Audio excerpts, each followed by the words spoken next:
থেকে এনাদেরকে বের করা।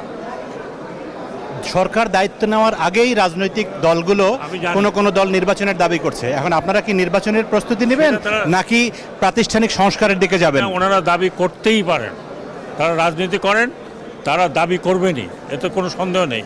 কিন্তু ওনাদেরকেও বুঝতে হবে যে ওনারা এই 15-20 বছর কিচ্ছু করতে পারেন নাই। কারা করেছে? ছোট ছোট বাচ্চারা করেছে, তারা ব্লাড দিয়েছে। ওনারা জেলে গেছেন ঠিকই, অত্যাচারিত হয়েছে, রক্ত এরা দিয়েছে রাস্তায় এবং সফলতা এনেছে। এবং সফলতা এনেছে। কাজে এটা ছিনতাই করার কোনো কারণ নেই।